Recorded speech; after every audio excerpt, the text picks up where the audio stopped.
लोग आई गई हुआ तो कुछ ऐसा सुन के जा ताकि आपके परता पड़े। आइए, हमारी धरती बड़ी धर्मधारी धरती है। एक कहानी कैसी है जरा भूमिका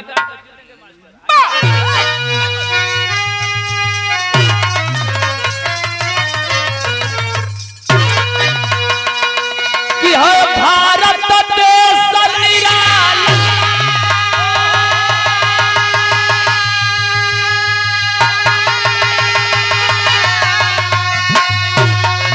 जोगी सब देशन में आला,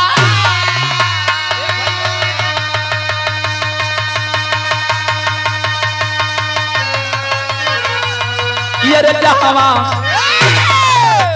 त्याग तपस्वी एक एक हुई ना।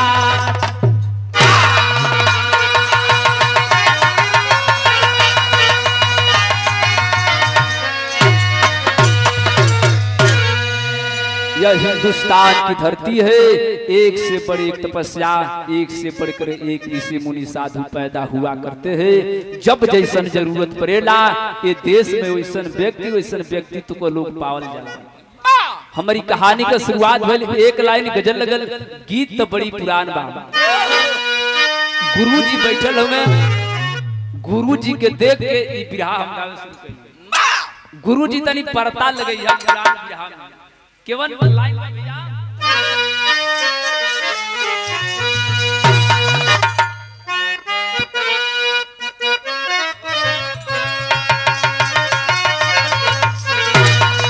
अरे शीशे का है दरवाजा, ई कुल गीत का उठान हो गई। ई गीत के हो जल्दी ना एक बड़ी खोजले की बात कवि जी बिरहा काट लो भैया।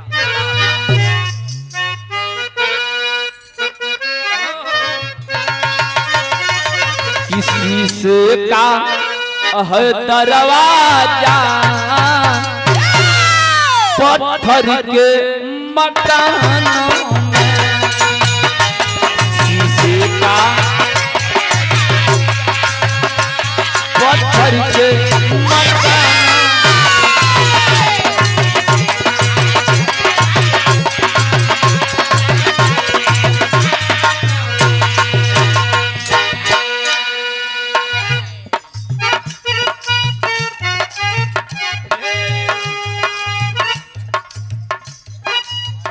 एगो यो कला देखो मास्टर भैया। शीशे का है दरवाजा, पत्थर के मकानों में फूलों सा बदन इनका, फूलों सा बदन इनका, कांटा है जुबानों में, फूलों सा कांटा है जुबानों।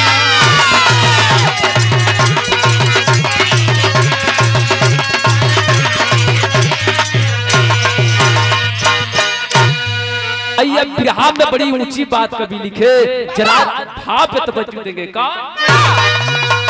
यहाँ आने और जाने का, यहाँ आने और जाने का यारो धारा पुराना है।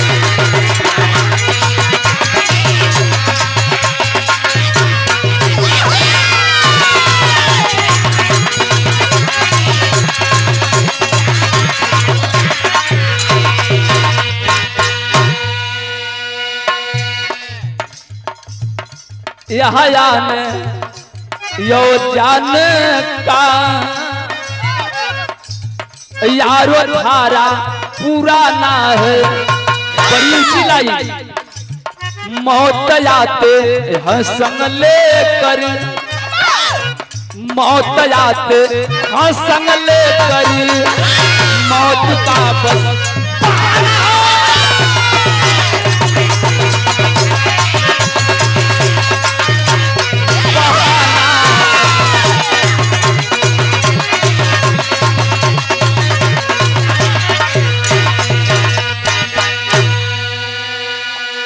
हमारी बिरहा का शुरुआत भई कहानी बात के कर एक लाइन गीत लगल। वो गीत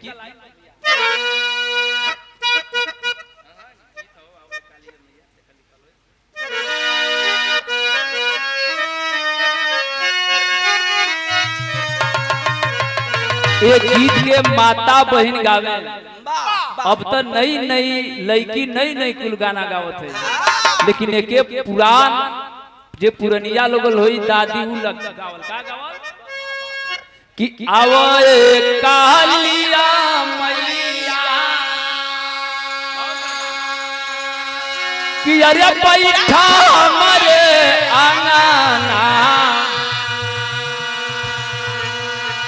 कि अरे देव सतरंगिया बिछाई हो कि अरे गैया के घिउवा कि अरे ये हो मिया करई गो अरे धुआं आया आकाश मेरा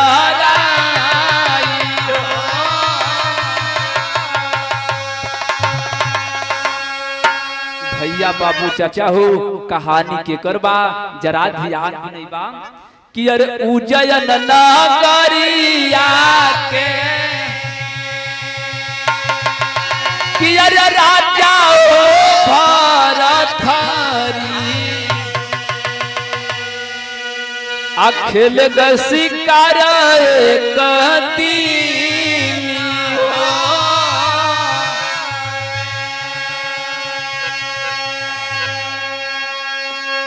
गौर करेंगे साथियों, उज्जैन नगरी की धरती जो अपने न्याय से मशहूर है, उसी उज्जैन नगरी के राजा भरथरी के मन में एक बार बैराग जगा, मैं चलूं शिकार खेलने। राजा भरथरी धनुषा बाण लेके गईलन कहवा कि वही टोड़ल माला बनावा में कि अरे मिलल गोरा खाना कि अरे जो गवा मेरा हाले माली हो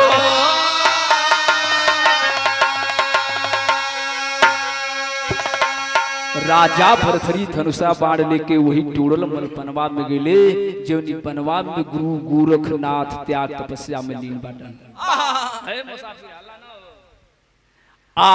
जब गईलन बनवा में तो भइल का एक लाइन यहाँ ध्यान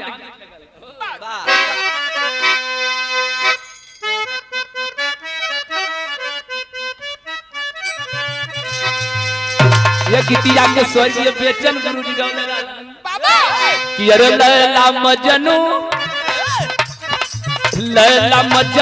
तो बदन एक जान थे,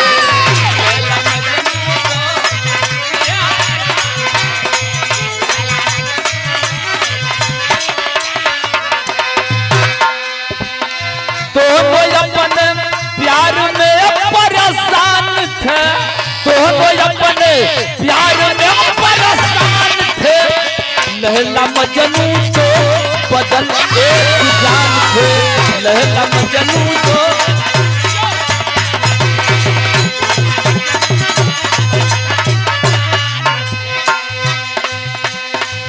राजा भरथरी धनुषा बाण ले ले ले ले जात हुए आ गईलन तो देखलन कहा जिस जगह संजीवनी का कुंड था, जिस जगह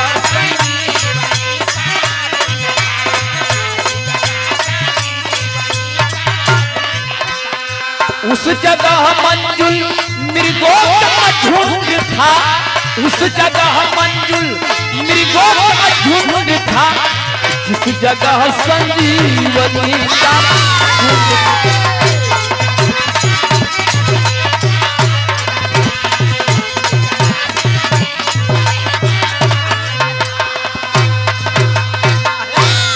वही राजा भरथरी शिकार खेलते खेलते गईलन।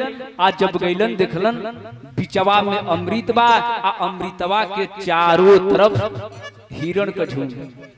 राजा भरथरी कैलन का गीत बदल भैया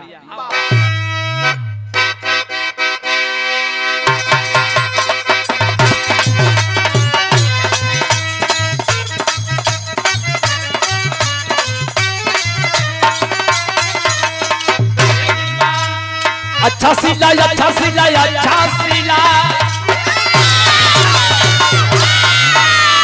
अच्छा सिला दिया तूने मेरे प्यार का अच्छा सिला दिया तूने मेरे प्यार का यार यार ने लूट लिया घर यार का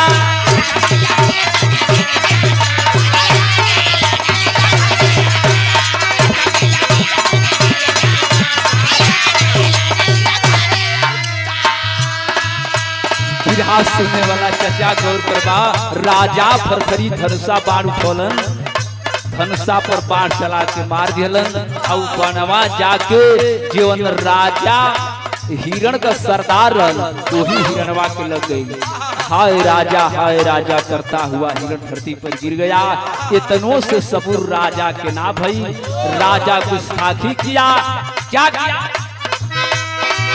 अरे मनावा में राजा हो विभोर कर दिए मनावा में राजा हो विभोर कर दिए अरे लेके लाश घरवा की ओर कर दिए।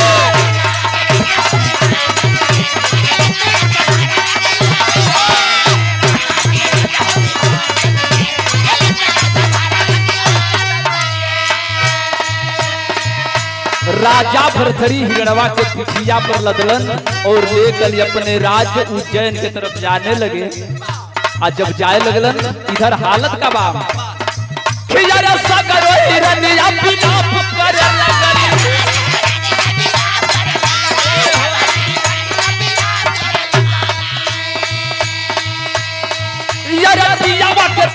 सब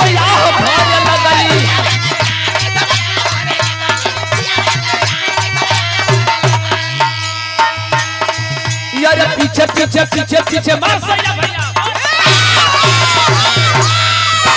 पीछे पीछे करके सब शोर कर दिए पीछे पीछे करके सब शोर कर दिए अरे लेके लाश घरवा की ओर कर दिए।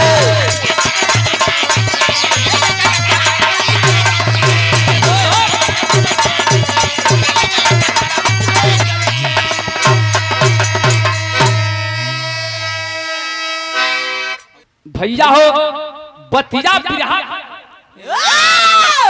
जब राजा भरथरी हिरणवा के लेके अपने राज महल की ओर जाए लगलन जितना बनवा के पशु पक्षी हुए जितना हिरण हुए राजा भरथरी के पिछवा जाए लगलन।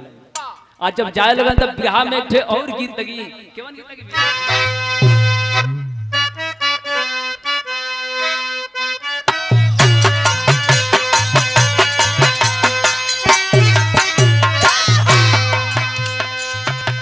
बोला बोला भगसरी माई की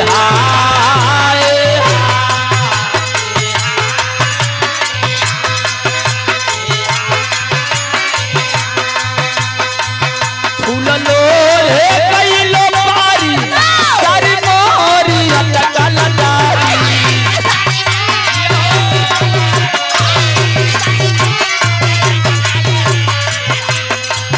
हाँ सारी मोरी अटकल डारी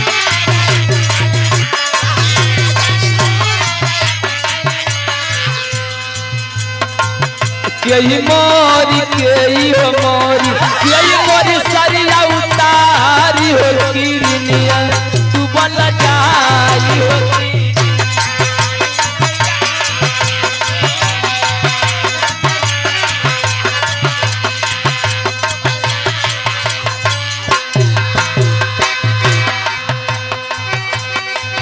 एक लाइन यही गीतिया में लोग गावेगा लागल बा चुनरिया बिचवई ताग हो बिना जनले लगली हो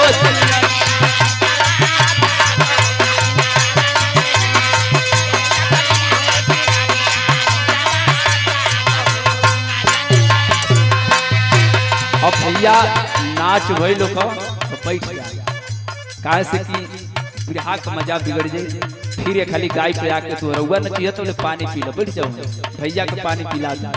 इधर बिरहा से आप लोग का भाव मत बिगड़े काहे कि बिरहा कबो कबो सुने के मिलेला कबो कबो हमन आपके बीच में आइला भइल काम सगरी रनवा पीला खात हो गुरु के भज फले सगरी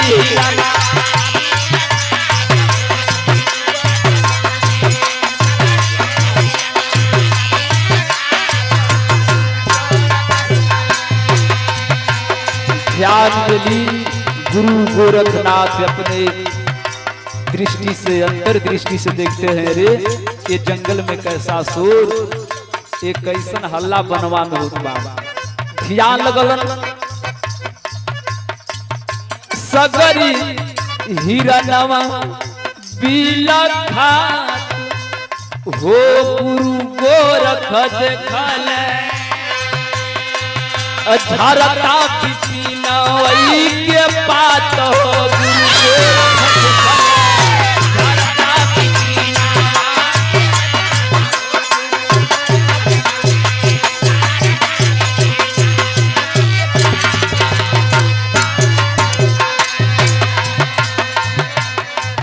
जब गुरु गोरखनाथ ध्यान से देखे, अरे क्या राजन ने तूने क्या कर दिया, तूने तो बड़ा अनर्थ कर दिया कि यार छोड़ के ऐसा नवा धावे है यही घरिया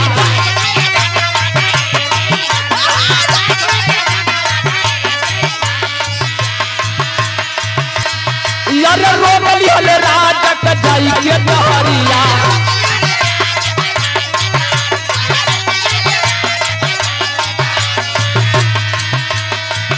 बोले है जबनिया मधुरी पान हो गुरु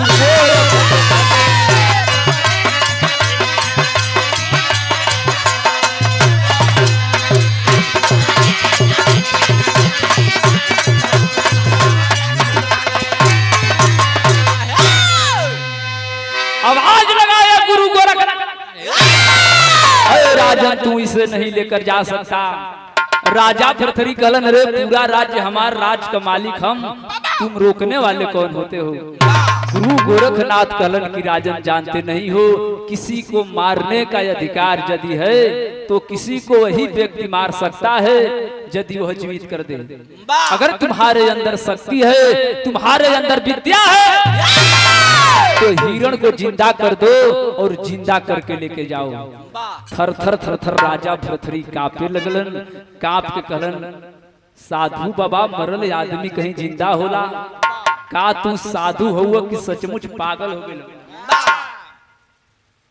साधु की भेष में गुरु गोरखनाथ पूछत हुए और राजा भरथरी बतावत हुए का बतौलन। एक थे और गीत लगल,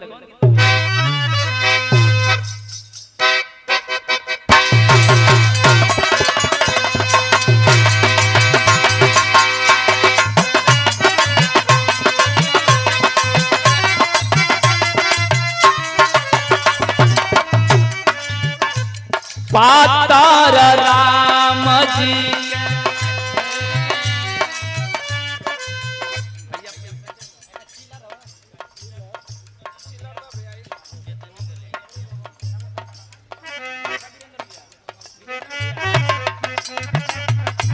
पातार राम जी के पातर कारी रामा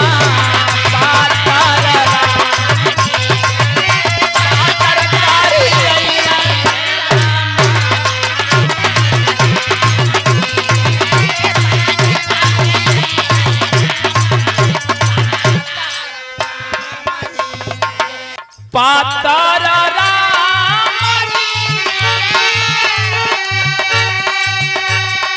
की अरे पातर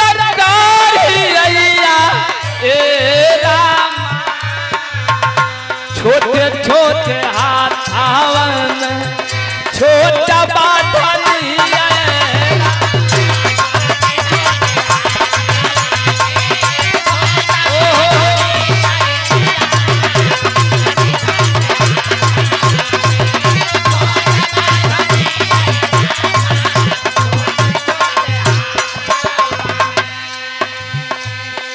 साधु की भेष में गुरु गोरखनाथ राजा भरथरी में बातचीत होत बा। राजा भरथरी गुरु गोरखनाथ को समझावत हो, देखे बनना बनला से बनना बनावाला से हाँ बिगड़ल मूर्तिया बाबा।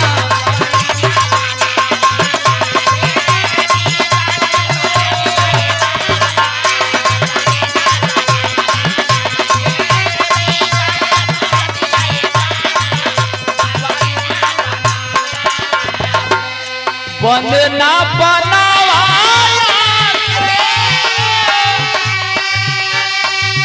किया बिगड़ल मूर्तिया बाबा। मारी के जियावे वाली मारी के जियावे वाली काला जवन बतिया बाबा।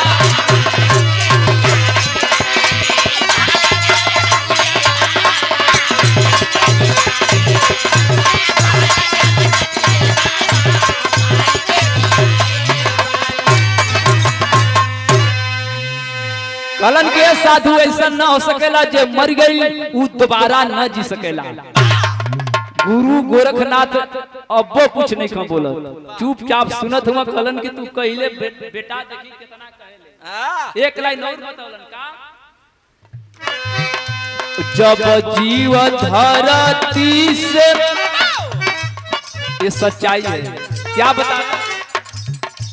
जब जीव धरती से तोड़ी जाला नैया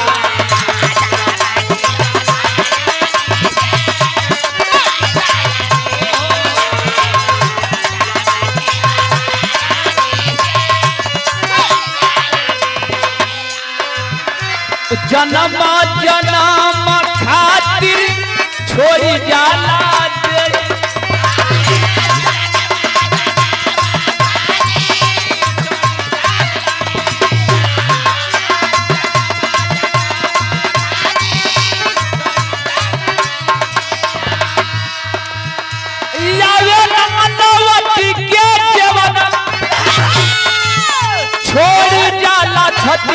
बाबा।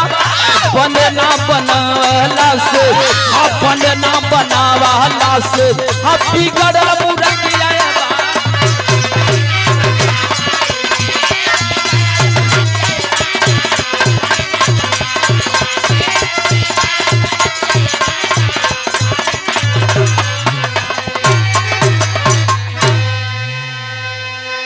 गुरु गोरखनाथ कलन की जब जिया न पैबा तो हिरनवा के इहे रहे द तू खाली हाथे जा। दोनों लोगों में संवाद हुआ शास्त्रार्थ होवे लगल। इतने में गुरु गोरखनाथ कमंडल से पानी निकलन अब पनिया निकाल कोई हिरनवा के ऊपर फेंक दिया। या जब फेंकलन तब बिहार में भइल का गीत लगा तब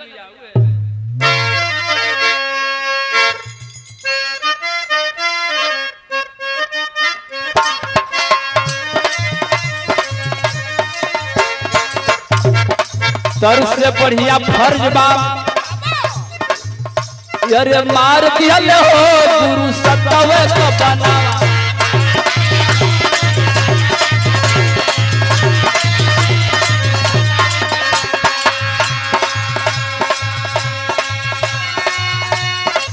फिर से बहुर गई काया में परनवा फिर से बहुर गई काया में परनवा मार दिया हो गुरु सतवे का बना।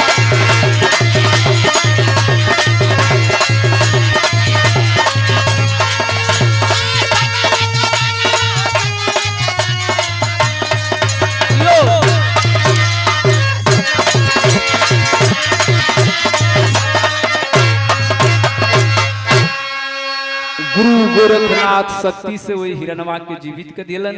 और जब जीवित कैलन राजा भरथरी गुरु गोरखनाथ का पैरिया पकड़ लेलन कहलन ये स्वामी हमें अपन चेला बना ला हमें अपनी संगवा लिया देंगे बाबू। उसी दिन से राजा भरथरी के अंदर बैराग जगा। राजा भरथरी ठान लेलन कि इस संसार में कुछ बा ना राजपाट मोह माया धन दौलत रानी इस सब स्वार्थ का बा केहू बा ना। बैराग के पथ पे राजा भरथरी चल पड़े।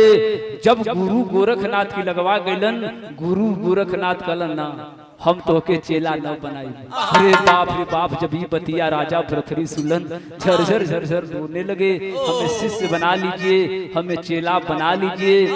राजा की व्यवस्था को देखकर गुरु गोरखनाथ कहे मैं चेला तो बनाऊंगा जरूर, लेकिन एक ठे काम करना होगा। केवन काम कहले रहलन। बिरहा में एक लाइन बड़ी बढ़िया गीत लगत बा। केवन गीत लगत बा भैया?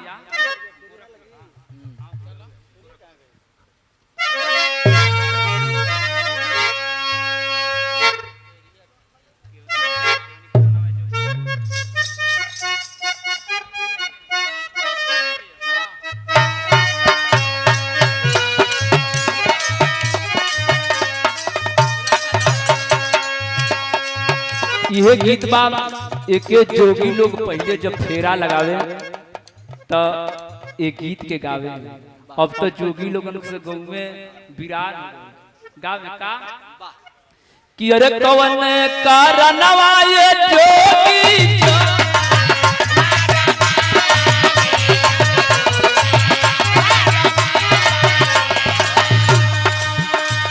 केवल कारणवा भिखिया मांग लो।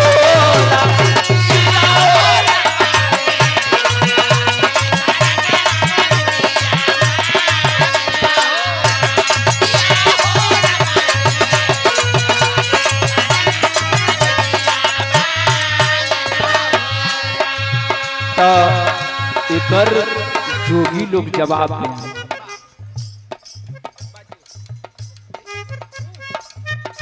धर्म के कारणवा एक जोगा वाला मावाली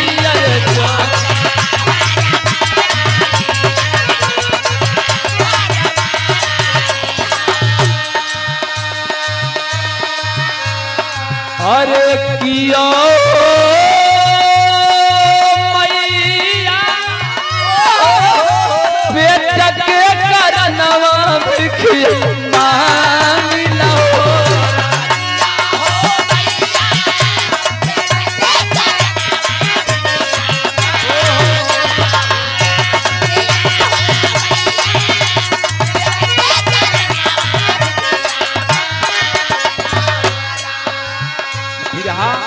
हमार 10 मिनट बचल बा। बिरहा अंतिम हो जाता। बतिया रानी पिंगला सुनली मनावे लगली ना ना ना स्वामी ना ई राजपाट छोड़ के मत जा। राजा भरथरी कहे प्यारी के पिटारा वैसे छोड़ी दे तू माया ना तेरा निया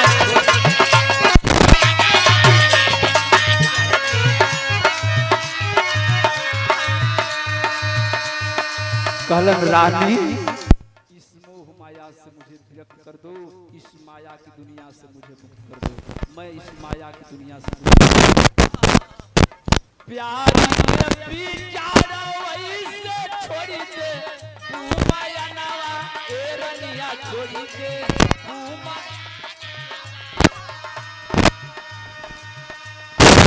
गुरु चरण में नहीं लागल होरा।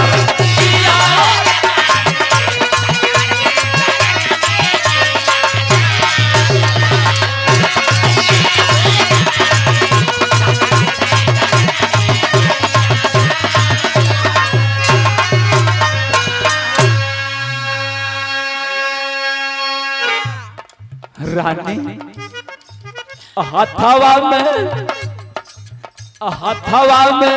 खजरिया दैदा करिया परलू करिया ए रनिया करिया परल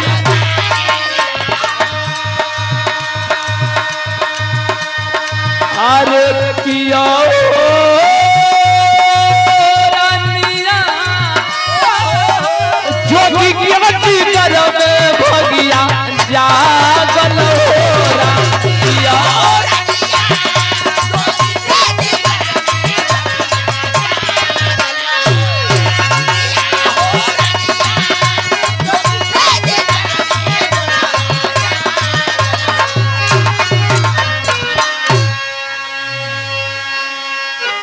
लाख समझाई रानी पिंगला, लेकिन राजा भरथरी माने के तैयार ना। अरे बाप रानी पिंगला अबे नई नई रानी बिया, पूरा सीलमती उम्र कैसे कटी। रानी अपनी महलिया में गईली और रानी बाबू छतिया पीट के रोए। रानी का दशा काबा भी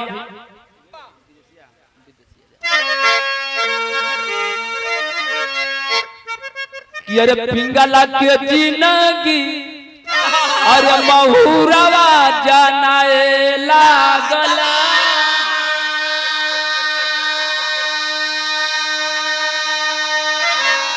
कि अरे लगे लगल काटी के समान राजा धनिया।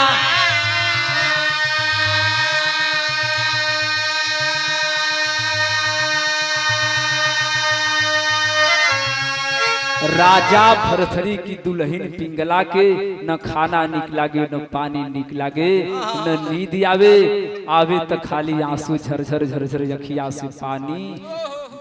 रानी पिंगला का हालत दिन पर दिन बिगड़त जाए। एक दिन राजा भरथरी कहलन कि हो न हो रानी हमसे सचमुच प्यार करत होखे, रानी के अंदर हमरे प्रति प्रेम होखे, हम ठुकरा देई एकर परिणाम कहीं गलत मत हो जाए। राजा भरथरी रानी पिंगला के परीक्षा ले बदे कैलन का कि एक दिन शिकारी खेले या गईले राजा बनावा में।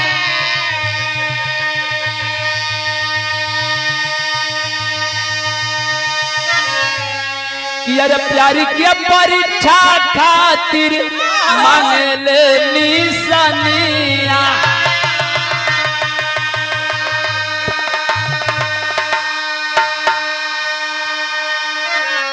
बारू राजा भरथरी रानी का परीक्षा लिए का कैलन कि अरे जानवर के खूनावा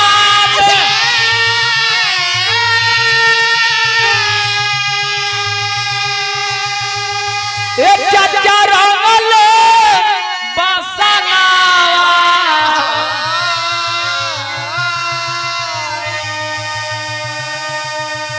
अरे नौकर लेके आया बोला रानी से बचनिया।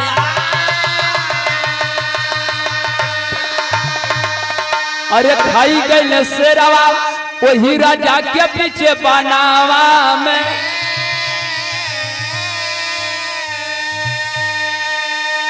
कि अरे मिट्टी गईली दुनिया से यही राजा के जीवनिया।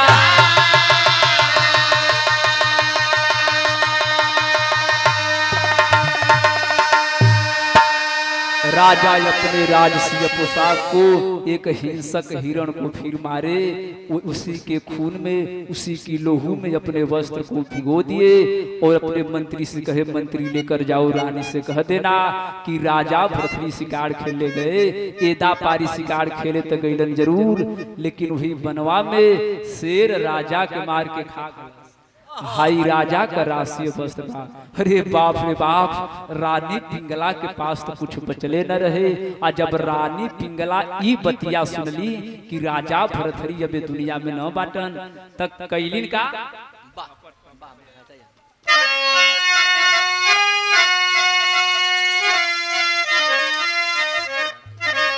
और एक बड़के भैया राम बाबू राजभर की तरफ से बहुत से रुपयों का सम्मान रहा। भैल का कि अरे सुनली जब की राजा के मारनावा मनावा पागल बा।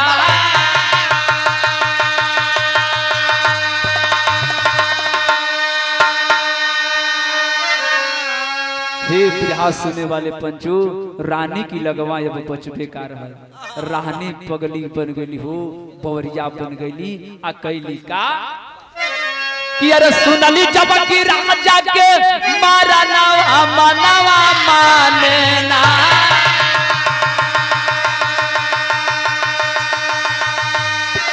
कि अरे रोवे पिंगला आंसू भरी नया नवा मनावा माने ना।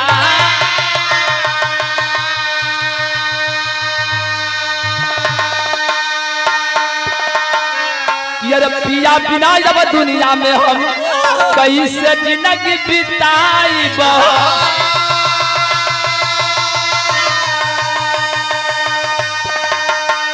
और अपन के विधवा भी होगा विपत्ति अब न जीवित रही पाई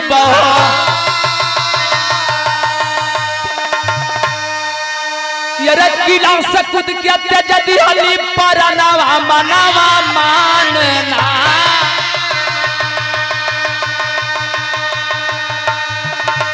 अरे पूरा कैली दिलवा के अरे मानवा मानवा मानना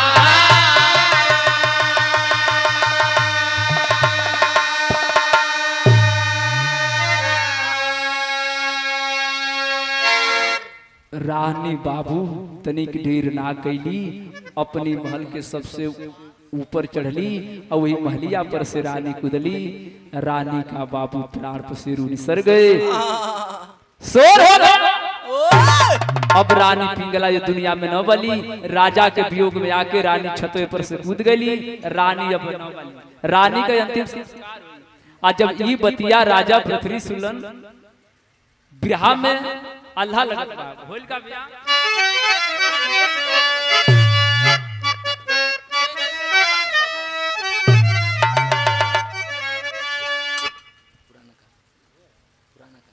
एक गीत के हमहन का बचपना रहे, उधर से सुनलक कि बेचन गुरु जी के हम देखले ना रहे, तो सच्चाई तो ये बा कि हम गुरुओं जी का भी दर्शन आजे भाई, लेकिन हमन मोबाइल में गीत के सुनल जा। मोबाइल कहाँ रहे, टेप में सुनल जा। उहे अल्लाह रहे पहले का गवैया सवाल जवाब करे तो गावे गुरु जी का गावे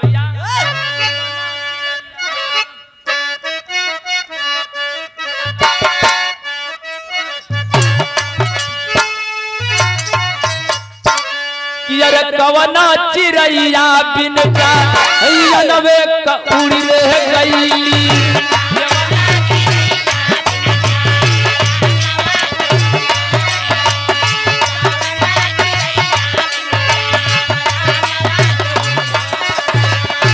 कवना नदी नाई सुख बढ़िया कवना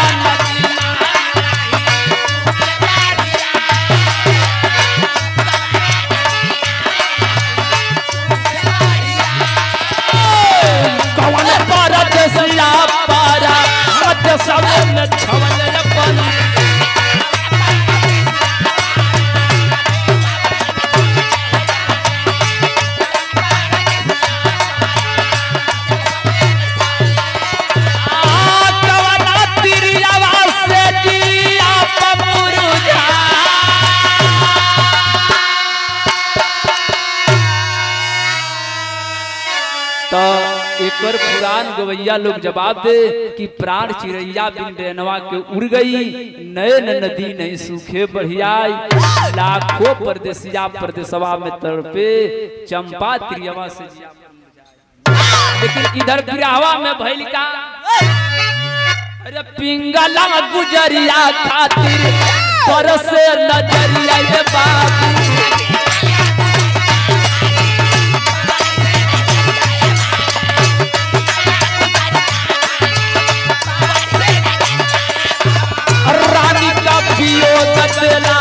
हिया बिहारा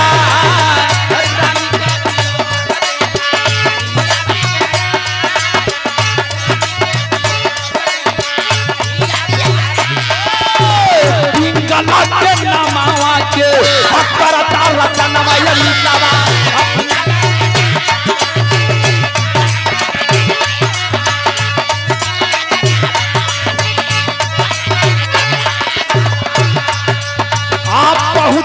राजा समान सनवे पर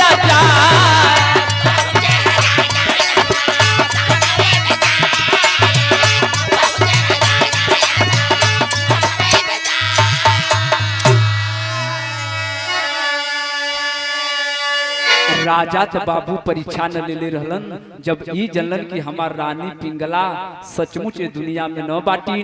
राजा भरथरी करते क्या मजबूर थे। राजा भरथरी रात भर जाके वही स्मशान घटवा पर रानी की रखिया के बिटोरे। आज जब सुबेर होके राजा भरथरी अपनी राजमहल लेकिन भइल का अचानक दिन घटना घटल। केवन घटना घटन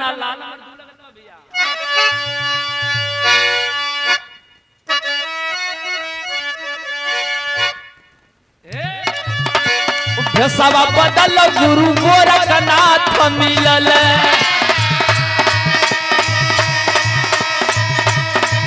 अरे सवा बदल गुरु गोरखनाथ मिलल।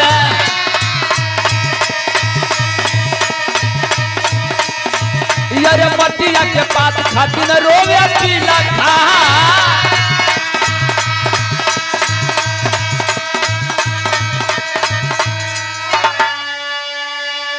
वही रास्तवा में जब सुबेरवा के राजा भरथरी अपने राजमहल के तरफ चलन तो एक ठे बूढ़ी आदमी और आदमी रुवत बा। डांट कर पूछ पड़े राजा भरथरी, साधु यह पूरा राज्य जानता है कि अगर सबसे बड़ी विपदा के ऊपर पड़ल बा तो राजा भरथरी पर पड़ल बा। अरे पगला तोहे केवन विपदा गई। साधु की भेष में गुरु गोरखनाथ जी कलन, अगर हमार विपत जानना चाहते हो राजा तो ये माटी का पतकी बा, यही मटिया के पतकिया खातिर हम रोत वाले। अरे तब तक राजा भरथरी का और बीपी बढ़ न गई। हमार उतना बढ़िया रानी रो सोनामती रानी। अरे जे राती का चल दे अनहरिया में तो जोर हो जा। हमके कितना प्रेम हमके उतना तकलीफ है ना। तू भाई पतकी खातिर रोवत हुए गधा। चलो पतुकिए के बात पता चल तो के एगो नहीं 2-4 गो मटकी दिवा देते। गुरु गोरखनाथ जी कहलन 2-4 गो मटकी ना चाहिए।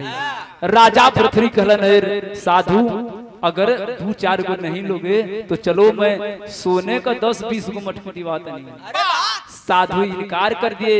तब राजा भरथरी का दिमाग चकमकाए लगल कि रे एक वो साधु मिला था और एक ये साधु मिल गया आज।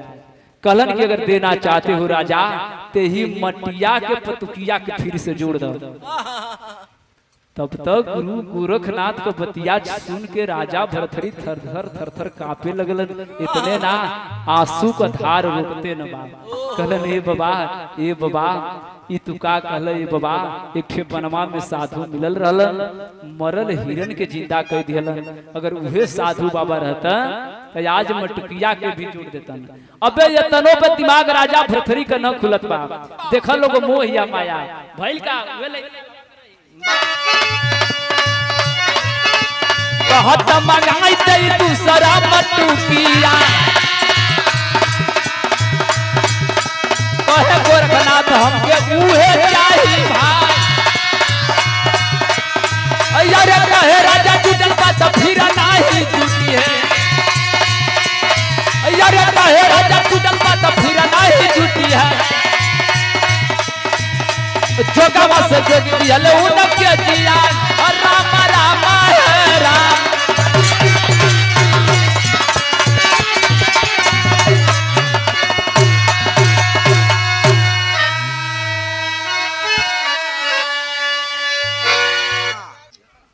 गुरु गोरखनाथ कहलन कि जब इतने बात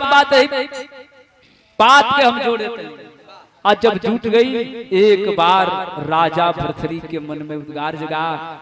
कहलन कि ए राजा ए बाबा अगर आप चाहता तो हमारी रानी के जिंदा कर देता। ठठाकर हंस पड़े गुरु गोरखनाथ। ए लालची मानव जरा सुधर जाओ, इस दुनिया में कोई किसी का नहीं है। कहलन कि ए बाबा ना एक बार बस रानी पिंगला के जिंदा कर दो बाबा। वो करी बात तो से कुछ मांगब ना, जेवन को हब तेवन दे। प्रमाण बताता है कि राजा भरथरी का बात सुन के गुरु गोरखनाथ ने वह काम किया जो असंभव है। क्या किए?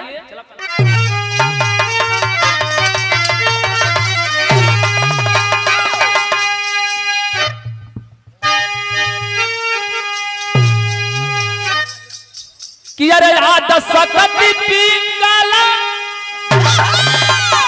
गुरु गोरखनाथ की कि अरे याद सकती पिंगला कि अरे बनाई घड़ी तकिरलो गुरु के चरण में पियोगी भरथरी।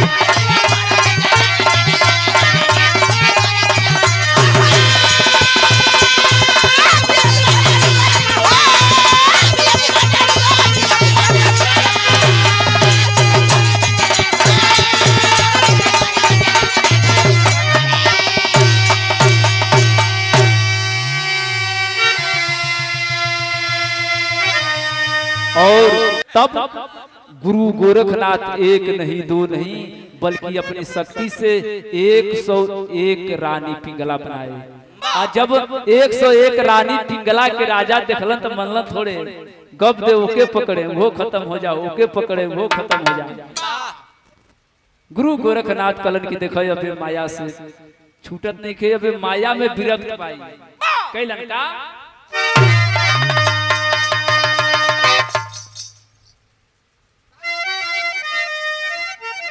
तो प्रकट हुए गुरु गोरखनाथ दिए उन्हें उपदेश।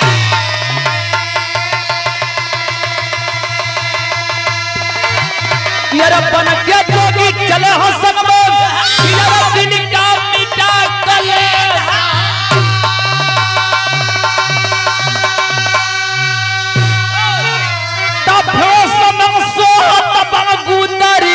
पियोगी भर